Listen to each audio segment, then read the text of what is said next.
Olá, gente, boa noite. Estamos ao vivo aqui no Hoje em Dia Psicanálise para mais uma live. Projeto Psicanálise Viva, meu projeto de transmissão da psicanálise com a Joyce Silva, psicanalista também e psicóloga. Joyce já está aqui para fazer a.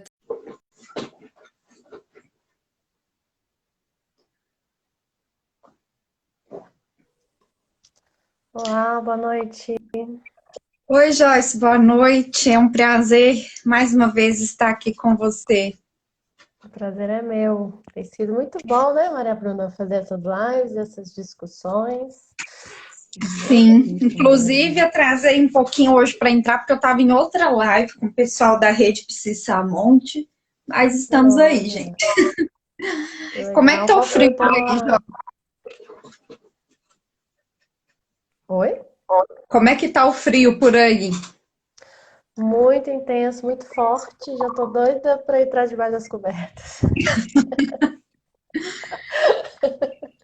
Tá, Mas tá a nossa gostoso. paixão pela psicanálise é muito grande mesmo, né? Porque nesse frio, a Sim. vontade de colocar coberta, meia, porque tô olhando aqui, ver se tem uma meia. É, tem que ter muito desejo, né, para estar aqui. Uma hora dessa em que a gente poderia estar bem quentinha no conforto da nossa cama. Mas que bom que é o desejo que nos movimenta, né? E até, inclusive, é algo que vai esbarrar aí no nosso tema de hoje. Sim, exatamente.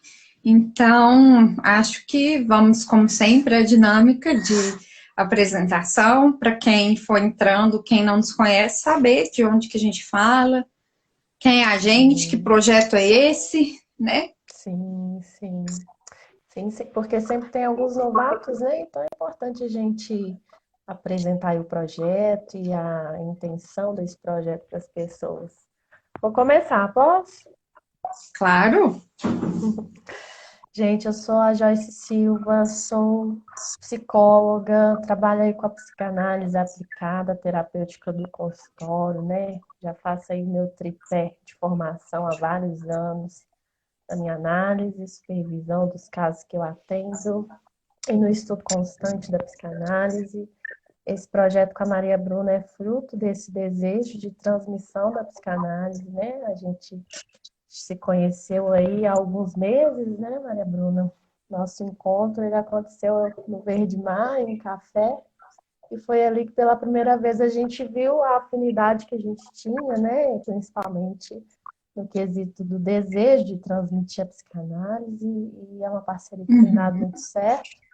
Estamos aqui hoje na live para, na verdade, concluir, não fechar, mas concluir uma discussão que começou no grupo que a gente tem no WhatsApp e também no Telegram, né? Então, falar hoje sobre o filme Minha Vida Sem Mim, relacionando ao luto, né? E a toda essa questão que nós temos vivido.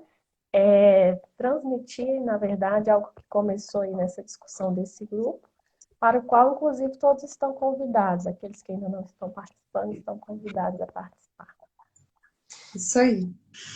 Pessoal, sou Maria Bruna Mota, psicanalista, e psicóloga. Me graduei na psicologia pela PUC Minas, onde eu também estou fazendo uma pós na área de psicanálise das crianças e adolescentes. Durante a minha formação na graduação, eu já me senti fisgada pela psicanálise, então comecei a buscar formações paralelas em seminários e cursos sobre psicanálise, né, em escolas diversas. Dentro da própria PUC, eu participei de seminários com o professor Jorge Pimenta, no Instituto Mineiro, né, de Psicanálise e Saúde Mental. E aí, né, já me fisguei ali por essa teoria maravilhosa e junto com a Joyce, a gente criou esse projeto aí, Psicanálise Viva, que é para manter a psicanálise viva em transmissão, onde a gente está semanalmente discutindo temas no grupo do WhatsApp. Quem quiser fazer parte é só mandar mensagem para mim ou para a Joyce, para a gente adicionar. E o canal do Telegram, onde a gente tem as A gente passa informações. No Telegram não tem discussão, mas tem informação. Lá eu posto dica, tanto eu quanto a Joyce, a gente posta dicas, né, toda semana, pelo menos umas 2, 3 vezes na semana, sobre psicanálise, dicas de leitura, dicas de outras lives, né, para complementar o estudo. E no grupo do WhatsApp a gente tem um momento de discussão durante toda a semana, e aquele tema que acaba ressaltando mais uma semana, ele vem para a live, né, na quinta-feira às 20 horas. E aí, claro, ainda tem muitos temas que a gente está conversando lá, não se preocupem que o tema que ainda não foi feita a live ainda vai dar tempo, né? Psicanálise é isso, é uma associação livre que vai vindo uma coisa atrás da outra e a gente vai associando um tema com o outro e uma coisa vai puxando a outra, tá bom? Então, o tema de hoje é o luto, que surgiu a partir de uma discussão do grupo. A Ruane, que está lá no grupo, falou muita coisa. Stephanie, teve mais alguém que falou também, que agora que eu não estou me lembrando. Camila. E aí surgiu isso. Aí surgiu a ideia de amarrar o filme, aliás, o conceito de luto, com o filme, com alguma coisa, né, para poder ficar mais fácil de entender. E aí teve uma lista enorme, né, de filmes muito boas, por sinal. E uma das sugestões, né, inclusive foi da Ruane, também foi de mais alguém, que é Minha Vida Sem Mim, né, que trabalha a questão do luto de uma outra perspectiva, né, e é muito legal porque a Clarice, que está lá no grupo, ela comenta muito sobre séries, sobre filmes, ela deu essa sugestão para a gente também, uma baiana com sotaque todo gostoso, então a gente... Não. Eu acho que ela ainda não entrou. Tem dias que parece que ela tem aula e ela sempre assiste depois da gravação. E aí, então foi assim que foi surgindo, né? Então, acho que o primeiro passo é a gente conceituar o luto dentro da perspectiva psicanalítica, que é muito diferente da perspectiva da psiquiatria ou do senso comum, né? De um modo geral. Você quer começar, Joyce? Só antes da gente começar, assim, é importante que o pontapé inicial, né, da sugestão desse tema foi justamente esse momento que nós temos vivido, né? O pessoal começou a falar da pandemia, dos reflexos que isso tem tido na vida dos sujeitos, nas nossas clínicas, né? Eu, Maria Bruna, aí temos a clínica, a gente atende vários casos, então isso tem trago efeitos para todos nós, de certa forma, né? E foi a partir daí que o tema do luto ele foi pensado. Mas é interessante a gente entender o que é o luto, né? Para a psicanálise, o que a psicanálise chama de luto. É um conceito que conversa muito com o conceito de melancolia também. Então é importante a gente marcar o que é um e o que é outro. O luto, ele é aquele processo que as pessoas elas vivem quando existe a perda aí de algum objeto, de alguma pessoa, de algum ideal, de algo ali que esse sujeito estava investido, né? Quando a gente fala estava investida, de algo ali que havia um interesse, havia um movimento, havia um investimento emocional ligado a esse objeto, né? Então, pode ser uma pessoa, quando a gente termina um relacionamento, quando o ente querido falece, ou até quando uma pessoa que você imaginou que era um determinado tipo de pessoa se mostra outro completamente diferente. É sempre uma quebra ali de um objeto que de repente não está mais, no qual você investia muito ali as suas emoções, a sua energia emocional, né? O luto ele vai aparecer toda vez que esse objeto ele se manifesta ausente. É como se a nossa energia emocional ficasse procurando um outro lugar para onde se ligar, e enquanto não acha, ela se voltasse toda para nós mesmos, para o nosso eu, e aí esse processo que todos nós já vivemos alguma vez na vida, dessa tristeza, dessa falta de sentido, desse se perguntar tantas coisas aí em meio ao momento que parece não ter significado, né? Inclusive, o luto, ele tem uma ligação muito forte com a melancolia, que tanto é o título do livro maravilhoso do Freud, que acho que assim, sempre quando a gente fala de psicanálise, não tem como a gente não falar do Freud, não tem como retornar a ele, a gente tem que retornar sempre a ele. Então, no texto, o luto e a melancolia acaba se ligando também com a depressão, E aí o Freud vai dizer que das diferenças entre o luto e a melancolia, que a diferença principal entre o luto e a melancolia é que tudo isso que a Joyce falou tem nos dois quadros, só que no caso da melancolia, ainda vai ter um bônus, né, um plus, digamos assim, que é a depreciação de si mesmo. Então o sujeito começa nesse abaixamento de energia, né, nessa falta de investimento libidinal, ainda direcionar essa energia de tristeza para ele, de modo que ainda tenha esse sentimento de culpa, de depreciação de si. Então, o sujeito ainda tem que se degradar, então é como se ele tivesse que se punir pela perda daquele objeto. E se essa tristeza, essa angústia for persistindo, ela pode até evoluir para um quadro de depressão, que é diferente da depressão dita pela psiquiatria. No caso, como que a psicanálise entende a depressão? Acho que a melhor definição aí é que o Lacan traz que a depressão é quando o sujeito cede do seu desejo. Então, a única coisa pela qual o sujeito pode se culpar é de ceder do seu desejo, né? Então, toda vez que você tá muito angustiado, toda vez que você tá muito assim para baixo, é preciso perguntar, eu tô cedendo do meu desejo, né? Então, isso é a depressão para psicanálise, ceder do seu desejo, né? O que não quer dizer que a gente vai ignorar a necessidade do conhecimento psiquiátrico em alguns casos, que é imprescindível, até da medicação.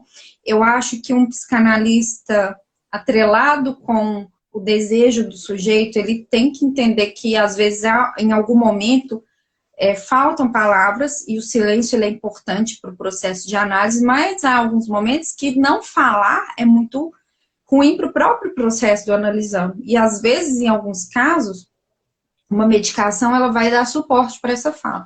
Então, vou medicar todo mundo? Não, não é assim.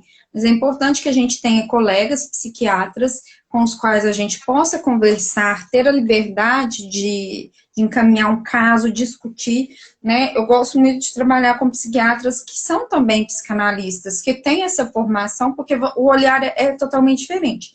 Sem, claro, desmerecer os profissionais psiquiatras que atendem por outra linha, mas é porque muitas vezes a gente, quando você atende com um colega que tem uma linha muito medicamentosa, muito organicista, né, orgânica, acaba que a gente não consegue caminhar num mesmo caminho ali para ajudar aquele sujeito, né? Então, eu acho que sempre pensar o que a psicanálise nos convida.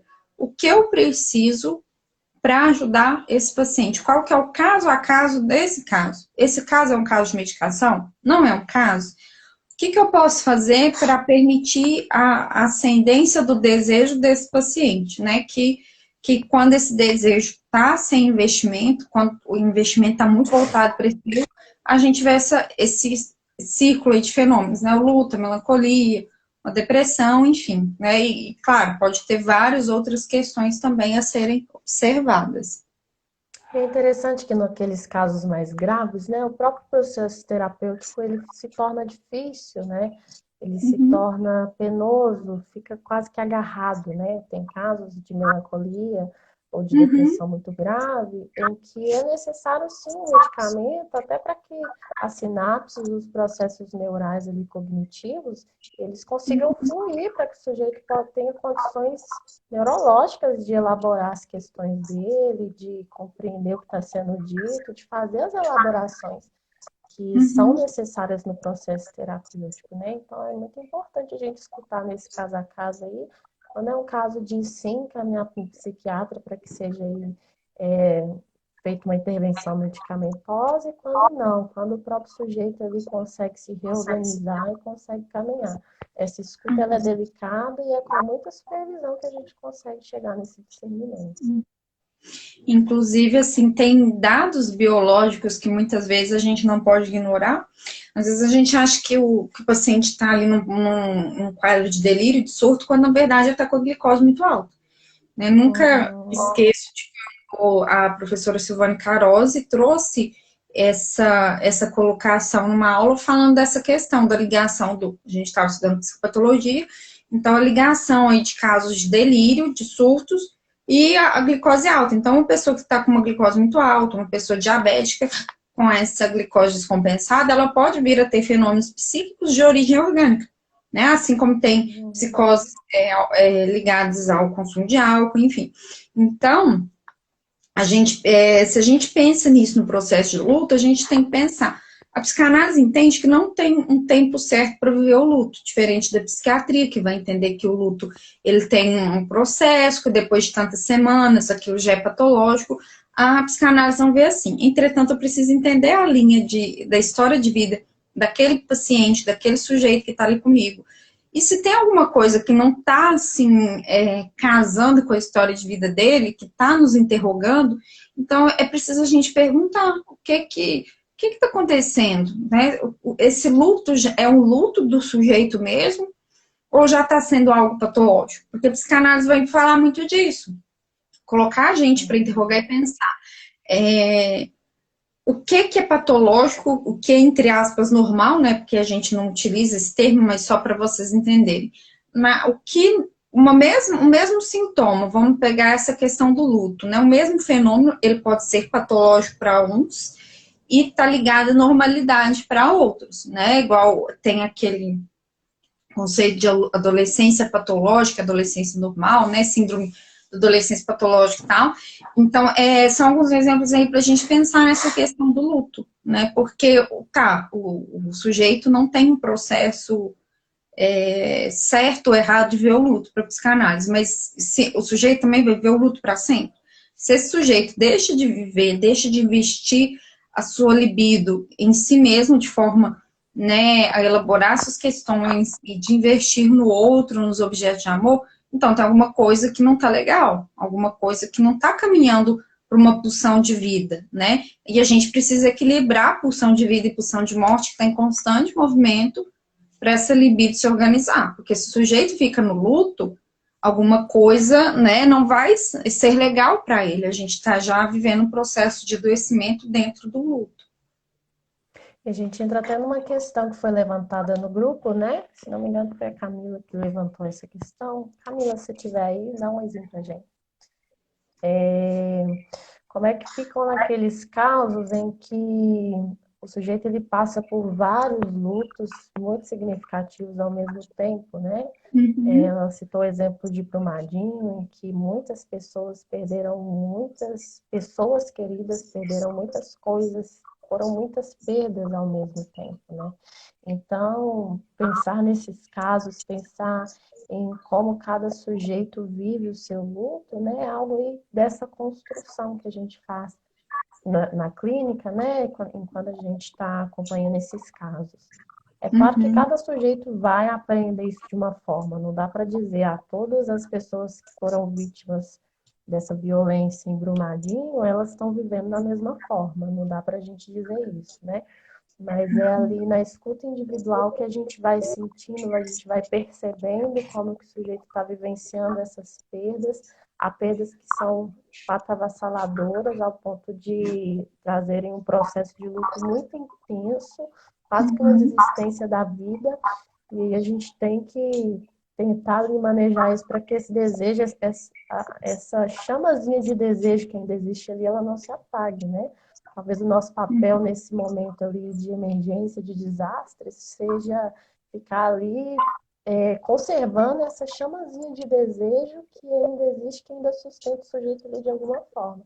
Até que ele dê conta de, através da significação, através da fala, através dos novos significados, se reorganizar e reconstruir a vida. Porque, de fato, aquela vida que ele tinha não existe mais, não tem como existir mais, né?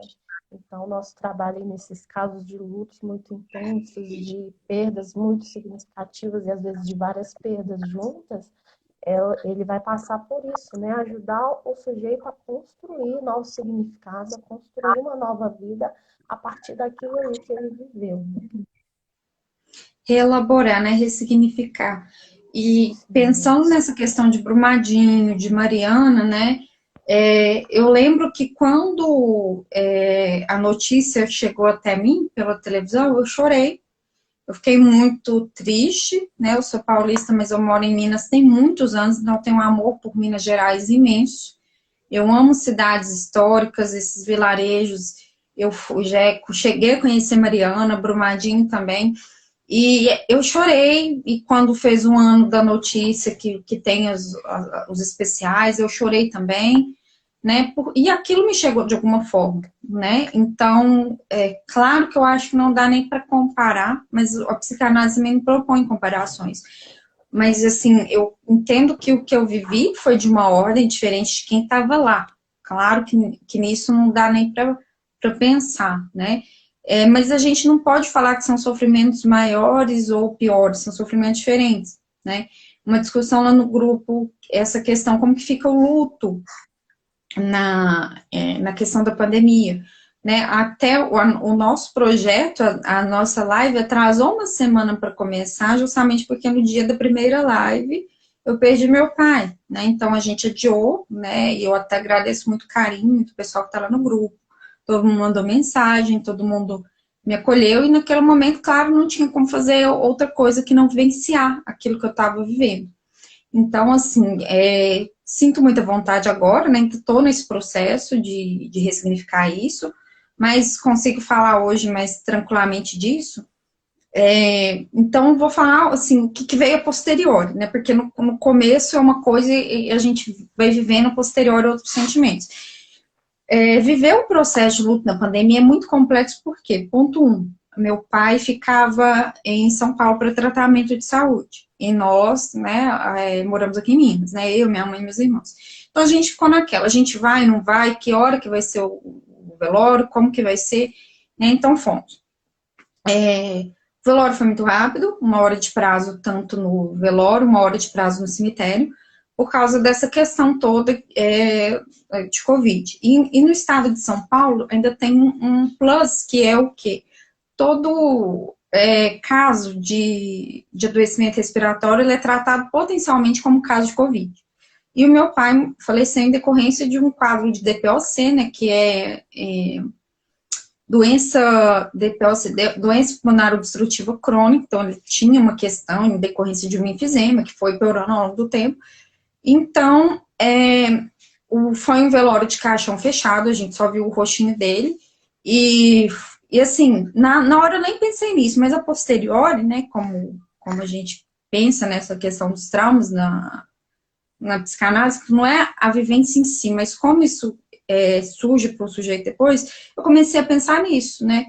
Nossa, mas olha que situação difícil. A gente sabe, né, no meu credo pessoal, eu entendo que ali está só o corpo, mas a gente precisa daquilo a nível simbólico para fechar, para encerrar.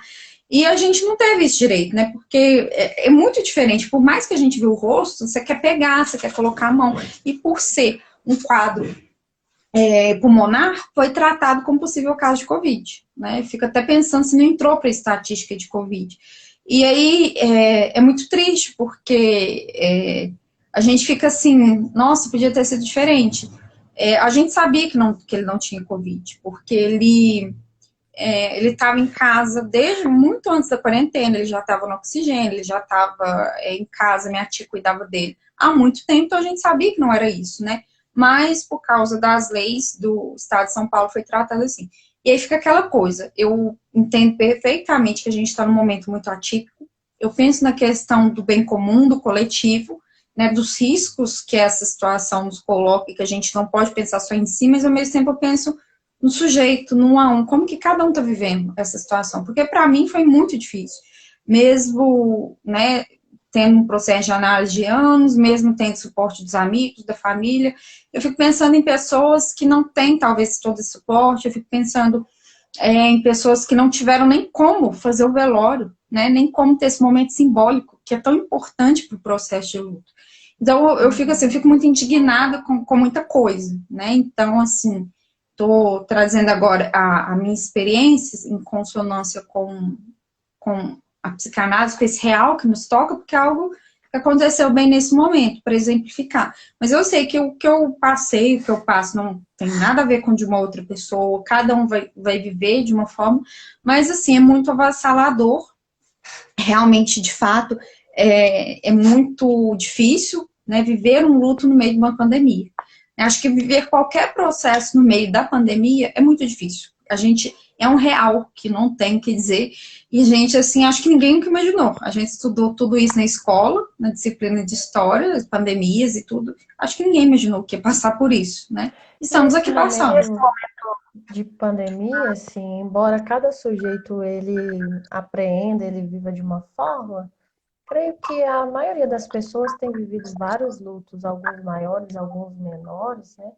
Mas, de alguma forma, a maioria de nós tem sido atravessados aí por perdas, né? Que esse período vem trazendo. E nisso que você falou, acho que a gente entra até no outro assunto interessante, que são as saídas do luto, né? Como é que cada sujeito encontra as suas saídas para esse luto. E a gente entra até no filme, né? A questão lá da Anne, como é que ela... Aliás, falando em filme, quem assistiu o filme, gente? Quem tá aqui na live que assistiu o filme, levanta a mão. E aí, antes da gente entrar no filme, eu pensei numa coisa que você falou. É a perda de outras coisas que não são as pessoas apenas. A perda do emprego, a perda da rotina, tudo isso é passível de desenvolver um processo de luto. E é até importante que tenha o processo de luto para que não haja adoecimento, né? Sim, com certeza. É como o Freud coloca, né, no luto e melancolia, pode ser a perda de um ideal, né? Às vezes o sujeito era todo engajado ali no ideal, vivendo esse movimento político que nós temos vivido, em que cada hora um político está no auge, uma hora um sobe, outra hora um desce, né? Há pessoas muito envolvidas no movimento político, muito militantes, e na hora que um líder, como era o Lula, por exemplo, um líder desse cai, muitas vezes vem um processo de luto, né?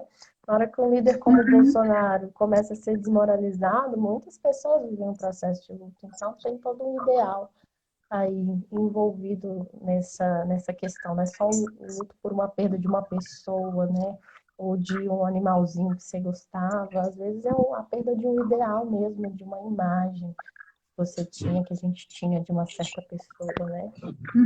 Então tem a ver com isso E esse também. cenário político, assim, ele é muito convocador para a gente pensar. Teve um dia que eu assisti um vídeo da Jovem Pan, acho que é isso mesmo, e o Caligari estava lá, e aí perguntaram para ele, né, qual que era a posição política dele, e ele não falou exatamente nisso, mas ele até colocou uma coisa que o Lohan nos coloca, né, o conceito de analista cidadão, que o analista ele é contemporâneo do seu tempo. Ele, acho que mais importante do que se posicionar, acho que até é importante uma certa neutralidade, porque isso pode casar com algum significante do analisando e não ajudar muito, porque a gente sabe que o analisando ele constrói uma série de fantasias em relação ao analista, então a gente não está ali para aparecer enquanto sujeito. O analista, ele não tem partido político, ele não tem lado político, ele não tem ali sentimentos, né? Ele precisa estar ali enquanto analista. Exatamente, o analista não é sujeito, só tem um sujeito em análise, que é o analisando, e é o inconsciente, né? Então, Arone, como que a gente pensa o luto nesse contexto, né, nesse cenário político? Eu acho que pois na psicanálise trabalhamos muito com o sujeito, e como partir do sujeito, para sujeitos. É bem complexo mesmo, né? Então, né, a Joyce depois vai colocar também, eu penso sempre na saída do 1 a 1, do caso a caso. Qual que é o significante nesse processo de luto e nesse contexto político? O quanto essa questão política interfere ou não para aquele sujeito? Eu acho que pode, por exemplo, eu falei da minha experiência, né? Acho que você ainda não tinha entrado da questão de como foi o processo de velório, de enterro do meu pai, como estão as leis, as regras no estado de São Paulo, e pensando assim, nessa questão. Então, acho que tem e tem um todo. E esse todo, ele está sendo atravessado pela questão política, sim. Esse todo está sendo atravessado no seu direito de desejar, de ir e vir. Então, acho que isso impacta a todos. Agora, como vai impactar? Até porque eu não tive nenhum paciente desde que a pandemia começou que não falou disso. Só que alguns falaram menos, outros mais. outros falam de notícias, outros falam de política, outros concordam, outros não. Mas eu acho que a gente tem que pensar que se a política é maior que tudo isso, do 1 a 1, se a política é maior, ela acaba se tornando mais importante que o combate à Covid, que a importância da vida, eu acho que a gente tem que se perguntar o que a gente está vivendo, o que a gente está validando. Porque a política, ela não pode ser maior que tudo isso, né? Ela é um meio, ela é uma ferramenta. Se ela é maior do que a própria vida, do que o próprio sujeito, que política é essa, né? Então, eu penso nisso, né? Eu acho que política precisa ser respeitada, porque é uma opinião que vai ser divergente. Tem pessoas de esquerda, tem pessoas de direita, tem pessoas do centro, e todas merecem respeito. Todas as vertentes, elas vão ter ganhos e perdas, se a gente for analisar estritamente do ponto de vista da ciência política.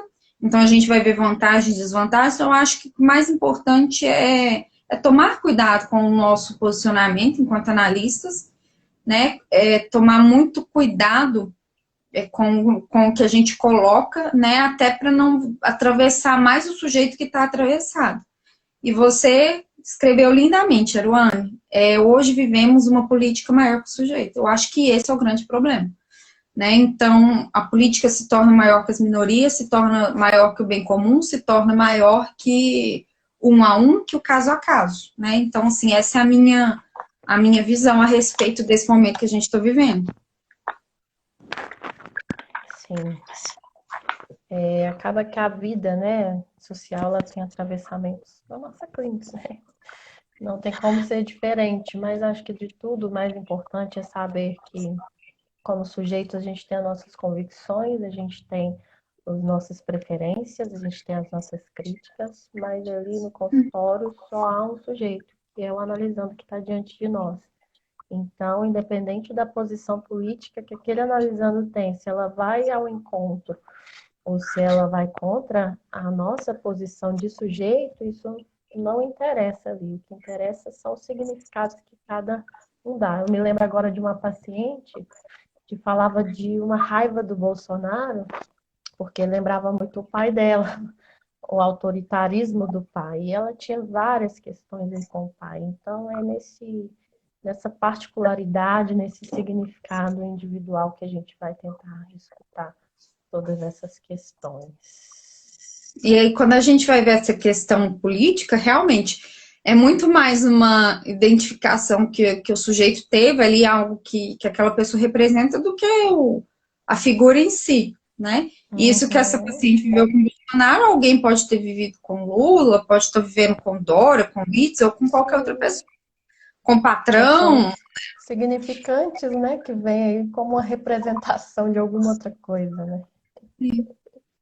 Wilson fez um comentário muito bacana, né? Ele diz assim: normal e patológico, não há um padrão ao qual podemos referenciar que nos localize enquanto humano. O que nos diferencia é como respondemos às demandas que a vida nos convoca. Acho que é isso, Wilson. Você disse tudo, responder. Você conseguiu colocar, né, numa oração, aí, numa frase, muita coisa. E falando em responder às demandas, já que o Wilson colocou isso, vamos entrar no filme? Senão daqui a pouco a gente nem no filme.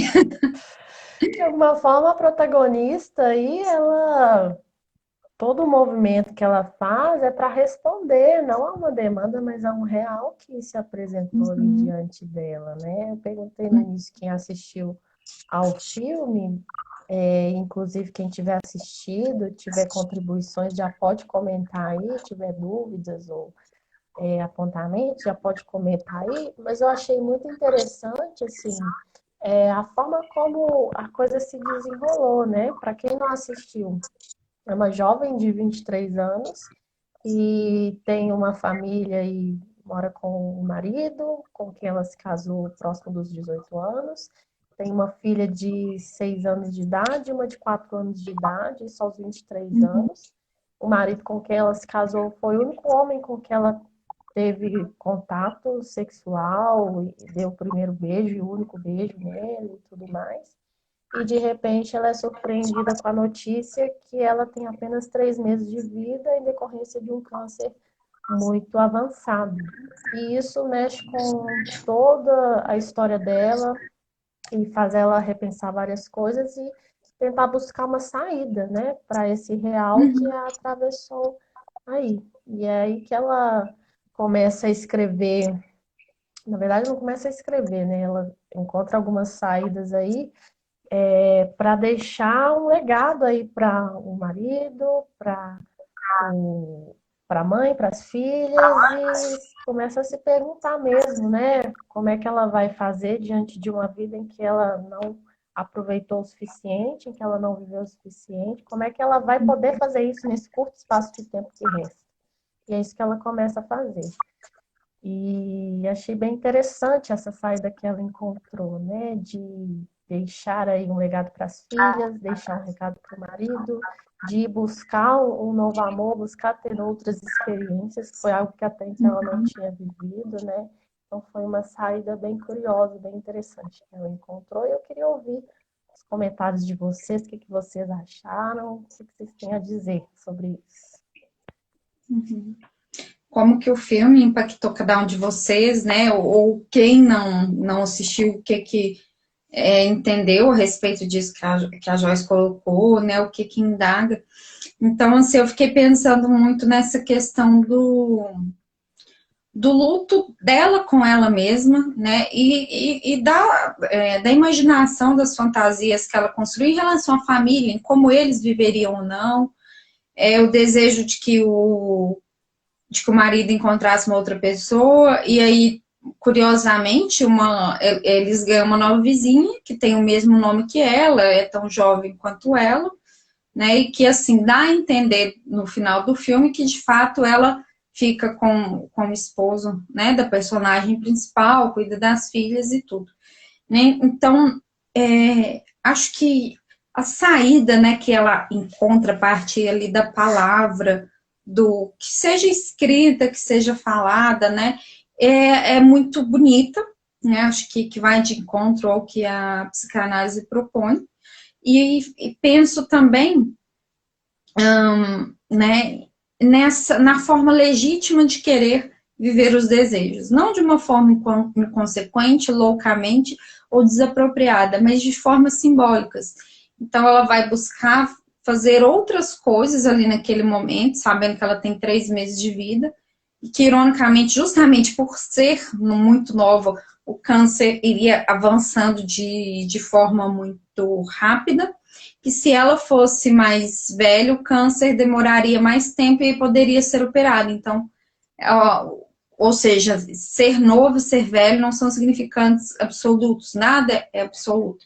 Então, essas duas partes, né, esses 2 pontos aí foram que me fisgaram, né, no filme. Raquel comenta, Raquel assistiu o filme, tinha levantado a mãozinha mais cedo. Fiquei me questionando sobre a escolha dela de não contar para ninguém, se isso seria uma forma de negação. Interessante seu apontamento, né? Eu não tinha pensado nisso dessa forma, mas é interessante você pontuar, Raquel. Sim, parece que é uma escolha que vem para alimentar uma fantasia, né? Ela tem uma certeza ali que as pessoas, quando descobrirem, se descobrirem que ela está doente, vão, né, desistir das suas vidas, vão se voltar completamente para o cuidado com ela. E, de certa forma, se a gente for pensar assim, se as pessoas soubessem, ela está impedida de realizar os desejos que ela traçou ali, né? Realizar os planos que ela traçou. Ela ia ficar no hospital, ela ia se voltar completamente para um tratamento, né? As saídas que ela encontrou para esse luto, que começou antes da morte, né? Assim, receber esse diagnóstico, essa notícia já foi ali o início de um luto. As saídas criativas que ela deu para isso, elas seriam impossibilitadas de ser realizadas, né? Então, talvez, não sei, a gente está aqui fantasiando, o filme não abre imagem para a gente ter nenhuma certeza, mas talvez passe por isso também. Ela queria realizar os últimos desejos dela, ela fez aí muitas construções que ela queria concluir antes dessa morte, e de forma que, se as pessoas soubessem, ela não conseguiria realizar. Uhum. Eu acho que é uma boa colocação essa, Joyce, né? Justamente isso, talvez justamente por querer realizar os desejos dela, ela escolhe não contar, porque numa situação dessa, normalmente o desejo da família é de proteger, né? E Só que no geralmente o desejo da família prevalece, né? A família raramente escuta o doente, né? desenho, né, é um contexto que acontece, às vezes nem os próprios médicos escutam, e aí acaba acontecendo uma superproteção, né, uma superproteção daquele sujeito, né, ah, mas você tem que se cuidar porque você tem só 3 meses de vida. Bom, fico pensando, se a gente recebe a notícia que a gente tem só 3 meses de vida, como que a gente vai querer passar, né? Você sabe que vai morrer, né? Assim, não sabe como, quando, nem onde, mas tem ali uma expectativa, então talvez a pessoa queira, né, fazer tudo. Ou então ela entra até, partindo do pressuposto que a Raquel colocou, que também faz muito sentido, ela vai justamente querer fazer tudo numa lógica de negação, porque ela nega que a vida está acabando, então para isso tem que colocar muita coisa, fazer muita coisa para se sentir vivo, né? Então, são duas possibilidades, né? E quando a gente está discutindo a partir da literatura, da arte, a gente pensa em invenções, né? A partir até das nossas próprias fantasias ou daquilo que nos atravessa, porque não dá para ter certeza, né? Mesmo que tivesse ele completamente colocado e verbalizado, né? O filme é arte, filme é uma ficção baseada na vida humana, e aí cada um vai interpretar a partir do que lhe atravessa, assim como é muito comum com a poesia. Poesia não é algo interpretável, é algo sentido, algo lido a partir do seu próprio atravessamento. Uhum. Eu tô lembrando aqui de uma questão colocada por alguém no grupo, como é que fica o luto antes do fato do luto acontecer, como foi o caso do filme, né? Na verdade, ali era um luto pela certeza que o médico deu, né, de que ela não viveria mais do que 3 meses. Então, era um luto pelo que ela construiu, era um luto pelo ser mãe que terminaria, era um luto pela vida mesmo que terminaria, né? Embora, como você colocou, todos nós sabemos que um dia nós vamos morrer, um dia a vida vai acabar, saber que dia é muito, muito angustiante, né? Então, fiquei pensando assim, pensando na questão teórica do luto, pensando, né, nisso tudo que a gente falou no início, como que de fato a saída para o luto é o desejo, né? Porque Uhum, foi isso que ela foi fazer. Ela não se entregou ao luto, ela não se entregou à dor e ela não desistiu da vida porque faltavam poucos dias. Pelo contrário, ela se lamentou de não ter vivido tudo que ela tinha uhum, para viver. Eu lembro de uma das falas dela, em que ela disse que se casou aos 18 anos com o único homem da vida dela e que teve filhos muito cedo, muito cedo, foi obrigada a assumir muitas responsabilidades muito cedo. Tem também um pai aí que está preso há mais de 10 anos, que há muitos anos ela não via. Então, parece que essa notícia despertou ela aí para algo que estava adormecido, que é esse desejo, né? Não é incomum a gente ver isso nas nossas clínicas, quando um real desse atravessa o sujeito, algo tão avassalador assim, um despertamento do desejo para aquilo que ainda não foi feito, né? E como Freud coloca em luto e melancolia, né? Como a gente pode ver até na nossa prática da clínica mesmo, é de fato o desejo, né? Esse investimento em outras coisas que vai tirando o sujeito desse processo de luto e ajudando ele a elaborar e a viver essas perdas, né? No caso da protagonista, foi diferente, né? Porque foi um luto por uma ideia do que ia acontecer. No caso dos nossos cotidianos, normalmente, é um luto por aquilo que já se perdeu, né? Então, essa libido que estava investida ali no objeto, quando ela retorna para o eu, no nosso trabalho, né, enquanto analistas, enquanto quem está ali escutando esse sujeito, é ajudá-lo mesmo a redirecionar e encontrar outros objetos nos quais investir essa libido, né? uhum, sim. Val. às vezes no dia a dia a gente faz como isso que você comentou, né? A gente acaba na ilusão de uma eternidade, de uma completude, muitas vezes a gente acaba por não viver o instante do momento, né? Tecemos fantasias de que somos para sempre. Muitas vezes a gente até não quer pensar na morte, justamente porque ela implica no fim da vida, no fim de um papel, de uma importância naquele mundo, fica o nosso legado, né? Só que a gente não está mais ali, né? Então, talvez pensar nisso, nessa essa cena também achei muito legal do filme, me chamou atenção, e a gente começar a pensar nas sutilezas da vida, na importância da vida, enfim, começar a cada um a se responsabilizar mais pela sua própria vida, pelo seu desejo, porque a verdade é que a gente não sabe até quando a gente vai ficar. Porque eu posso ser uma pessoa saudável, que cuido da minha alimentação, do meu corpo e tudo bonitinho, mas eu saio na rua, ainda na porta de casa, vem um carro desgovernado e me atropela. Ou eu posso ser assolada por uma notícia como a N, um filme, né? Ou, enfim, ou pode acontecer várias coisas. Né? A verdade é que a gente não sabe quando a gente se vai. Então, acho que até por isso é importante a gente pensar.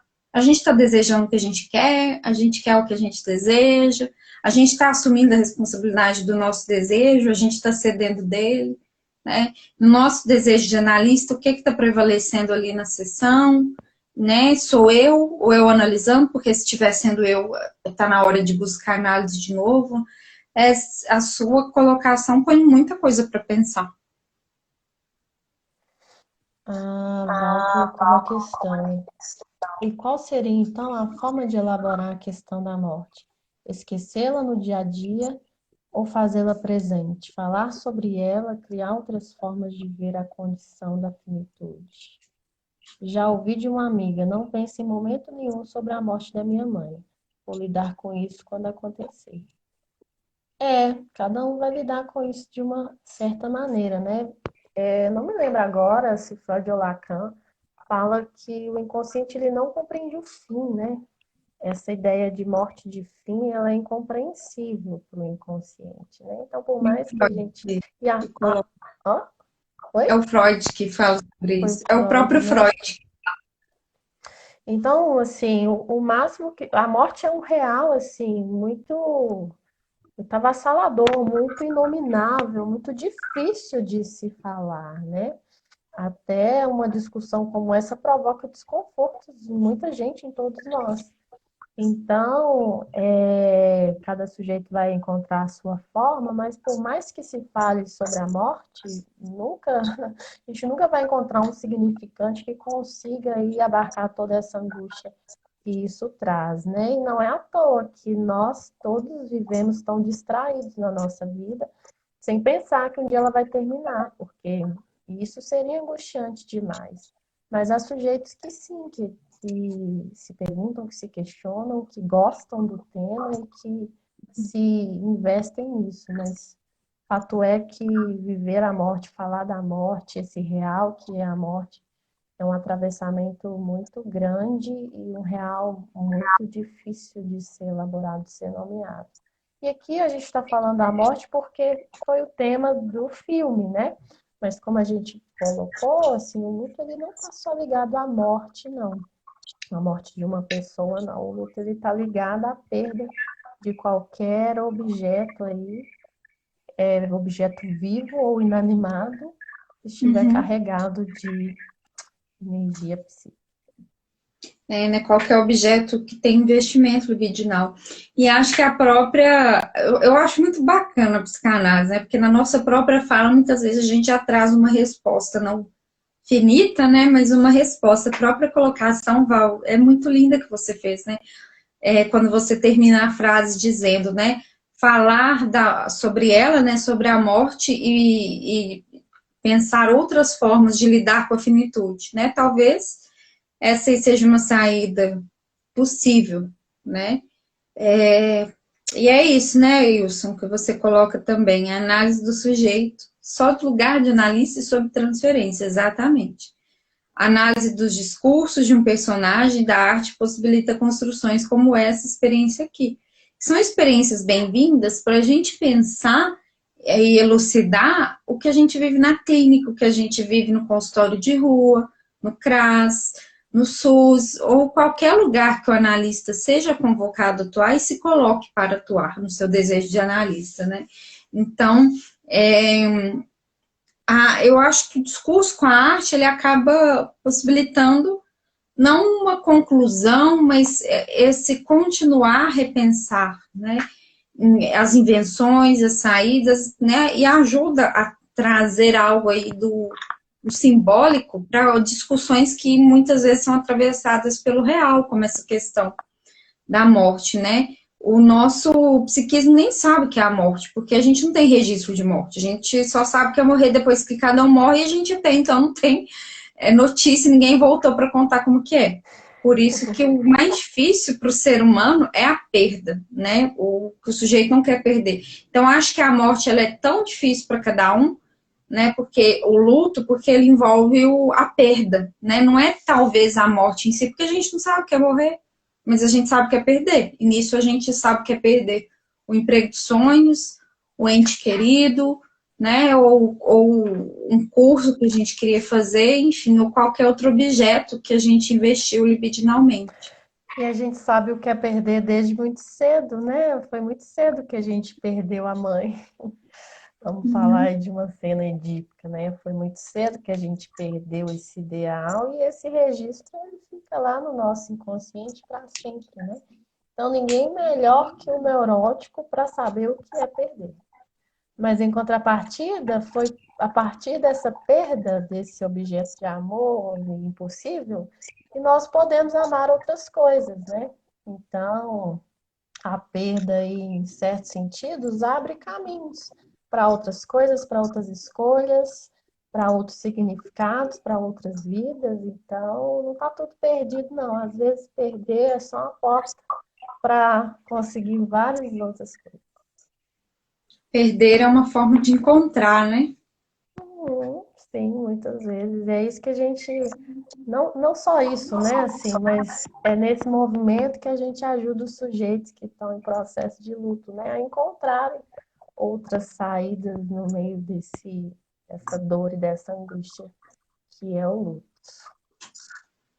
Bom, eu acho que é isso, né, Joyce? Se alguém tiver algum comentário final, dúvida, né, acho que pode colocar, né? Eu estou muito feliz nesse projeto com a Joyce e com vocês que estão lá no grupo, o Wilson está lá, a Val, né, outras pessoas aí, e acho que é isso. A psicanálise ela é viva, ela é atual, porque o inconsciente ele é atemporal. Então, sempre tem espaço para psicanálise, né? Eu vejo que sim, mas lembrando que o analista precisa estar atento ao seu tempo, como Lacan nos fala. Senão a psicanálise não pode encontrar espaço, né? De se inserir na sua contemporaneidade. Muito obrigada a todos vocês que estão presentes, né? Continuem deixando as suas sugestões, as suas dicas. Quem não está no grupo pode entrar. Quem está, a gente convida a continuar. O vídeo da Joyce travou. A Joyce voltou agora.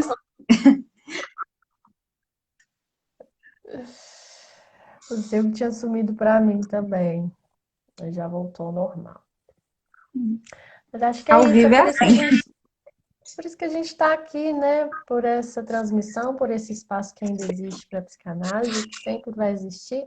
Eu gosto de uma frase do Bruce Finn, que fala que a psicanálise não está aí para prescrever nada, ela só descreve o que está acontecendo, né? Então, enquanto houver sujeito, haverá também aí um discurso psicanalítico disposto a escutar esses sujeitos e a trazer, né, isso que esse outro, que é o outro do inconsciente, insiste em sempre dizer no nosso tempo. Principalmente num tempo como esse de pandemia, de real, atravessando todo mundo, de tantas incertezas, de tantas mudanças. Tem muito que ser dito e tem muito que ser escutado aí por todos nós. Ô, Val, você coloca aí, né, que já ouviu também de uma pessoa que precisava fazer exames porque tem disposição genética para câncer. Quando se procura, acha, se eu tiver que ficar doente, não quero prevenir nada. Interessante, né, mas assim, do ponto de vista biológico, de fato tem essas questões. Hoje em dia a gente tem um mapeamento genético que que ele vai dizer dessas questões, ajudar o sujeito, mas o próprio mapeamento genético, ele não é um fim, né? Ele é uma investigação, né, para poder trabalhar essas questões. E é isso que você falou aí, que essa pessoa disse, ela preferiu não ter que investigar, e cada um vai lidar com a sua questão do seu jeito. Isso pode ser um exemplo de negação, ou talvez pode ser o jeito dela